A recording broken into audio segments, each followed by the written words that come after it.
Let us not think in terms of principles and ideals, but be concerned with things as they are. For it is the consideration of what is that awakens intelligence. And the intelligence of the educator is far more important than his knowledge of a new method of education.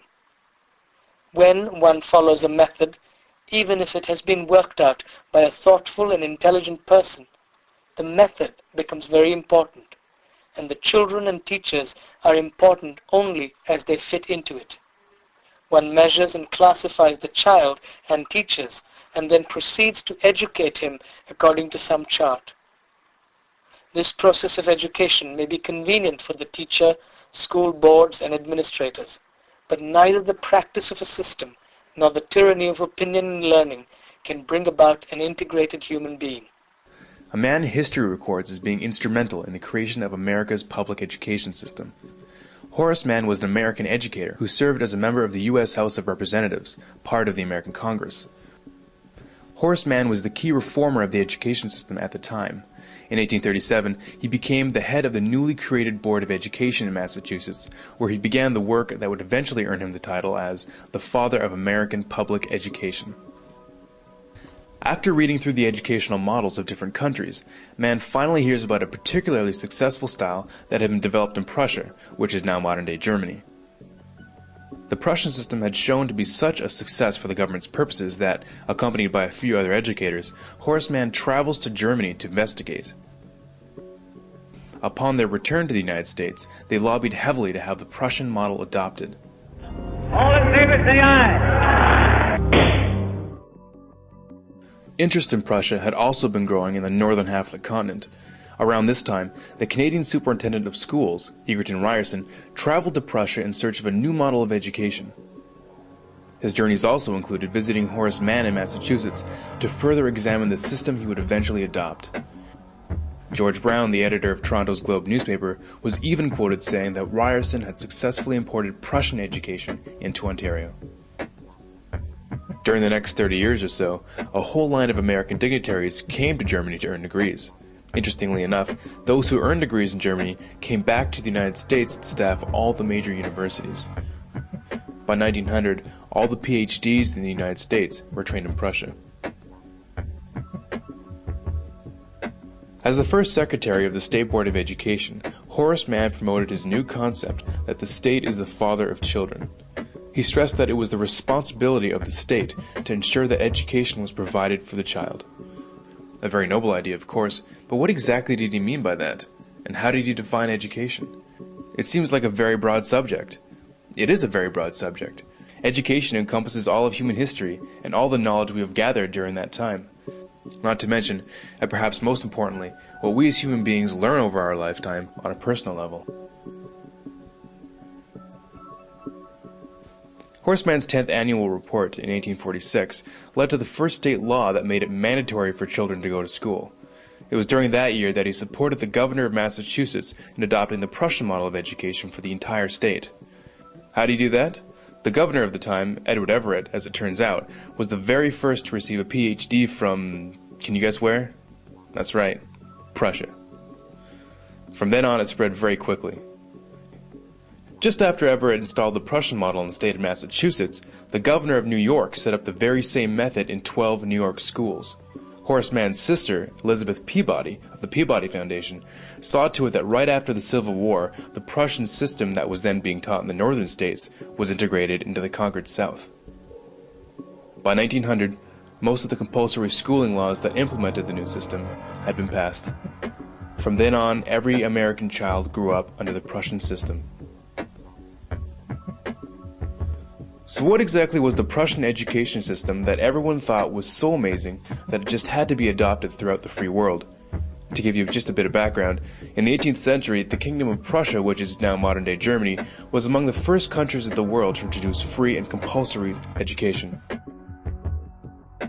After the Prussians were defeated by Napoleon in 1806, it was decided that the reason why the battle was lost was that the Prussian soldiers were thinking for themselves in the battlefield instead of following orders. To make sure that this couldn't happen again, a new 8-year system of schooling was created. This new system provided not only the skills needed for the early industrialized world, such as reading, writing, and arithmetic, but also a strict education that taught duty, discipline, respect for authority, and the ability to follow orders. Elite children destined for higher offices went on to attend private schools, while the rest of the population had no access to the secondary education. They were destined for the working class. Through this new system, the Prussian court tried to create social obedience in the citizens through indoctrination. Every individual had to become convinced at the core of their being that the king was just, his decisions were always right, and the need for obedience paramount. In truth, the entire purpose of the system was to instill loyalty to the crown and to train young men for the military and bureaucracy. To do this, it was necessary to squeeze out all independent thinking from the masses. Influencing this new system from the beginning was Prussian philosopher Johann Gottlieb Fichte. Combining John Locke's view that the children are a blank slate and Rousseau's ideas on how to write on that slate, Prussia established an educational system that was considered scientific in nature. An important part of the Prussian system was that it defined for the child what was to be learned, what was to be thought about, and how long to think about it. In order to have an efficient policy-making class and a subclass beneath it, it was believed that one had to remove the power of most people to make sense out of the available information. In other words, critical thinking had to be done away with. Now, if you're wondering why the average person doesn't know that the North American education system is based directly on the Prussian model, it might just be because its original purpose was not designed for the good of the individual, but for the good of the government. The philosophy of Johann Fichte directly influenced the creation of the Prussian model of schooling, as he is quoted saying, "The schools must fashion the person, and fashion him in such a way that he simply cannot will otherwise than what you wish him to will." With quotes like these, you can see why his involvement is not well known. Education should aim at destroying free will, so that after pupils are thus schooled, they will be incapable throughout the rest of their lives of thinking or acting otherwise than as their schoolmasters would have wished. When this technique has been perfected, every government that has been in charge of education for more than one generation will be able to control its subjects securely without the need of armies or policemen. In 1807, in a Berlin occupied by Napoleon, Johann Fichte gave a series of famous addresses to the German nation. Fichte spoke of the superiority of German people above all others. The content of these speeches was a catalyst for the Prussian education system and German nationalism. In other earlier works, he calls Jews a state within a state that would, quote, undermine the German nation. He openly expressed a desire to expel Jews from Germany.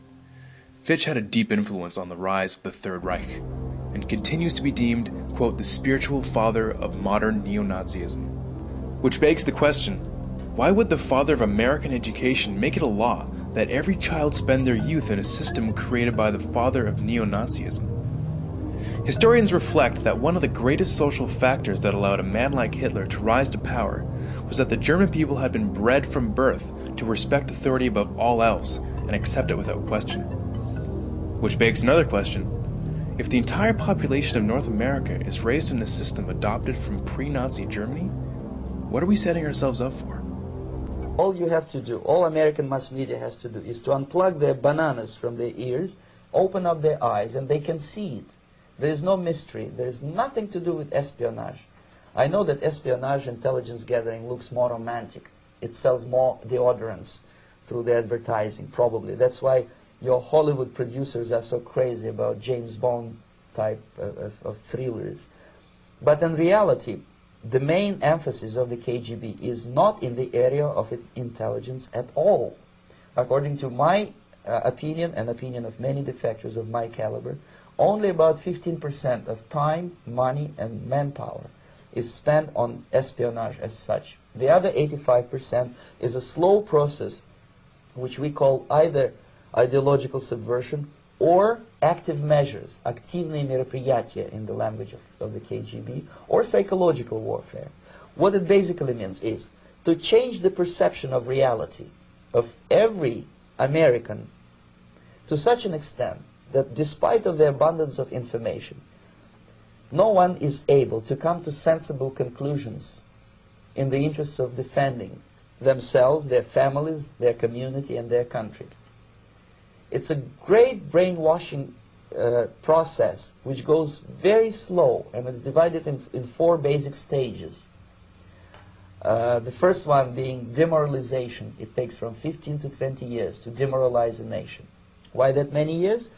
Because this is the minimum number of years which requires to educate 1 generation of students in the country of your enemy, exposed to the ideology of the enemy. In other words, Marxism-Leninism ideology is being pumped into the soft heads of at least 3 generations of American students without being challenged or counterbalanced by the basic values of Americanism, American patriotism. The demoralization process in the United States is basically completed already. For the last 25 years. Actually, it's overfulfilled, because demoralization now reaches such areas where previously not even Comrade Andropov and all his experts would even dream of such a tremendous success. Most of it is done by Americans to Americans, thanks to lack of moral standards. As I mentioned before, exposure to true information does not matter anymore. A person who was demoralized is unable to assess true information. The facts tell nothing to him. Even if I shower him with information, with authentic proof, with documents, with pictures, even if I take him by force to the Soviet Union and show him concentration camp, he will refuse to believe it until he is going to receive a kick in his fat bottom. When a military boot crashes his, then he will understand, but not before that. That's the tragic of the situation of demoralization. So the next stage is destabilization. This time, subverter does not care about your ideas and the patterns of your consumption. Whether you eat junk food and get fat and flabby, it doesn't matter anymore. This time, and it takes only from 2 to 5 years to destabilize a nation, what matters is essentials: economy, foreign relations, defense systems. And you can see it quite clearly that in some areas, in such sensitive areas as defense and economy, the influence of Marxist-Leninist ideas in the United States is absolutely fantastic. I could never believe it 14 years ago when I landed in this part of the world that the process will go that fast. The next stage, of course, is crisis. It may take only up to 6 weeks to bring a country to the verge of crisis. You can see it in Central America now. And after crisis, with a violent change of power, structure, and economy, you have so-called the period of normalization. It may last indefinitely. Normalization is a cynical expression borrowed from Soviet propaganda.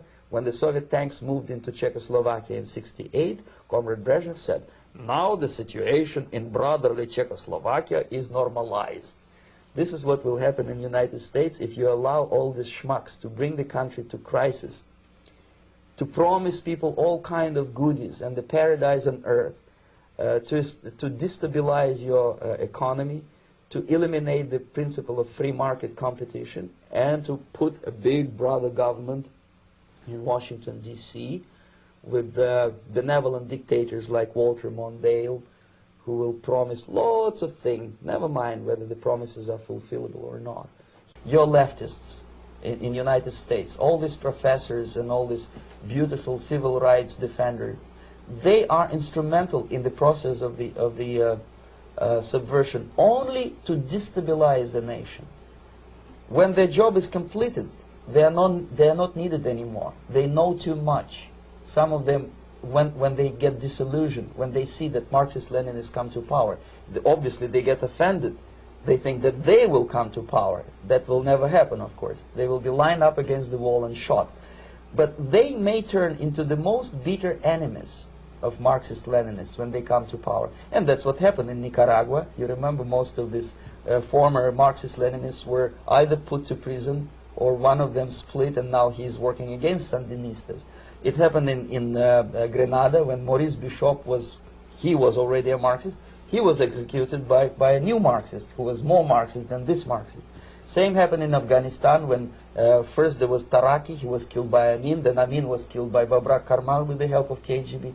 Same happened in Bangladesh when Mujibur Rahman, very pro-Soviet leftist, was assassinated by his own Marxist-Leninist military comrades.